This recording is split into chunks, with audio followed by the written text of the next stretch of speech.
UGM apa UGM? Universitas Gajah Merah.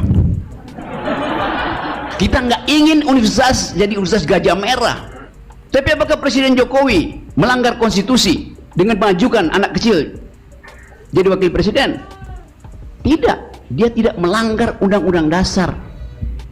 Dia melanggar undang-undang perlindungan anak. Yang lagi heboh sekarang soal ijazah yang kemarin jadi berita di kampus ini. Roy Suryo CS, saya mulai dengan isu-isu publik dulu ya, sebelum saya lakukan deepening, pendalaman konsep-konsep filosofinya, supaya ada konteks itu. Menuduh Jokowi berijazah palsu, menuduh Jokowi berijazah palsu. Anak buah Jokowi menyerbu, tidak, dia punya ijazah asli, kalian harus buktikan. Kalau dia bilang Jokowi punya ijazah asli, yang harus membuktikan adalah Roy Suryo CS. Lakukan pembuktian terbalik. Dia bilang tidak, artinya ijazah Jokowi adalah asli, maka yang mesti membuktikan adalah Termul. Rismon Tiva melakukan falsifikasi, kan metodenya begitu. Tapi lebih dari itu, kepala negara digugat oleh warga negara, tidak ada delik di situ. Karena ini gugatan etis, bukan gugatan pidana. Lain kalau saya menggugat tetangga saya, itu pidana, karena saya mencemarkan nama baik dia tuh. Maka saya mesti buktikan. Ini pertanyaan warga negara berbasis kuriositasnya, ingin memvalidasi ijazah kepala negara, bukan arah. Karena ijazah itu baru dipersoalkan ketika Presiden Jokowi mendaftarkan diri untuk jadi kepala negara. That's the logic. Warga negara bertanya, dijawab, bukan dipidanakan. Ngacok jalan pikirannya itu, alias dungu. Jadi kita mau ulangi lagi cara kita memikirkan negara. Apakah negara itu objektif? Negara ada dalam posisi subjektif ketika dipersoalkan oleh warga negara.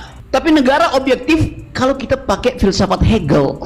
Tapi ketika negara dipersoalkan warga negara, hubungan negara dengan warga negara menjadi politis. Bukan lagi hubungan filosofis, hubungan politis. Karena kedaulatan ada di tangan warga negara. Itu aja prinsipnya.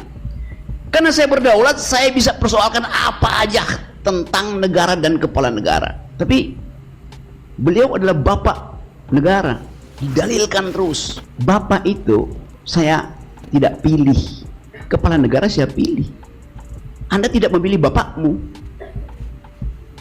Jadi metafor itu, perbandingan itu juga sifatnya patriarkis, sifatnya feodalistis. Dia adalah bapak, maka jangan dipersoalkan. Saya tidak mempersoalkan bapak saya bikin kejahatan, bikin kebaikan, dia tetap bapak saya. Dan tidak saya pilih. Presiden kita pilih setiap 5 tahun. Itu bedanya. Jadi mempersonifikasi dengan akibat kebapakan itu menjadi absolut. Itu namanya bagian dari feodalisme yang bisa dikikis di kampus itu. Bapak profesor, bapak dekan, bapak rektor. Gak ada berlaku di forum akademis hierarki feodalis. Mimbar ini disebut mimbar akademis, artinya setiap insan akademis, setiap sivitas akademis yang punya dalil berhak memakai mimbar ini dan dijamin kebebasannya. Ini mimbar bukan milik rektor, profesor, enggak. Mimbar semua orang yang punya dalil. Dan itu yang mesti kita latih melalui masuk UGM tuh. UGM apa UGM? Universitas Gajah Merah. Kita nggak ingin universitas jadi Universitas Gajah Merah. Jadi latihan itu kita awali di semester pertama. Angkat tangan, katakan tidak pada seorang dosen supaya terjadi dialektika. Bukan mangut-mangut. Menerima pelajaran artinya menggeleng. Guru besar bodoh, dosen tolol. Supaya terjadi dialektika. Jadi selama feodalisme itu masih di situ, tak mungkin kita membicarakan negara, hukum, dan demokrasi. Kita mesti hapus dulu itu, karena kita bahkan gak ingin bertengkar soal negara, soal demokrasi itu, karena basa-basi feodalisme tadi. Kalau Anda diundang untuk mengikuti promosi doktor, Anda di situ jadi penonton. Padahal setiap orang yang diundang di forum akademis berhak untuk menanyakan tesis yang sedang diucapkan oleh calon doktor, bukan sekedar pembimbing atau penguji yang berhak di situ. Satu waktu di Universitas Indonesia saya diundang menyaksikan promosi seorang doktor. Terjadi perdebatan antara promovenda perempuan pada waktu itu dan pengujinya. Saya intervensi, saya bilang, saya mau bicara. Penguji salah memakai konsep. Ditegur saya oleh pimpinan sidang. Anda undangan, Anda bukan penguji. Saudara Rocky Gerung tidak boleh bicara. Loh, saya diundang di situ di forum akademis. Jadi bayangin, promosi doktor itu jadi semacam talk show doang karena tidak ada pengujian eksternal.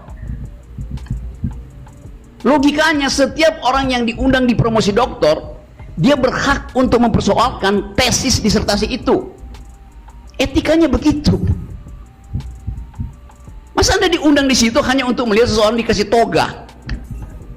Apa nggak sinting? Ini forum akademis. Dikasih toga senang. Toganya mahal. Ketahuan Sri Mulyani dipajakin loh.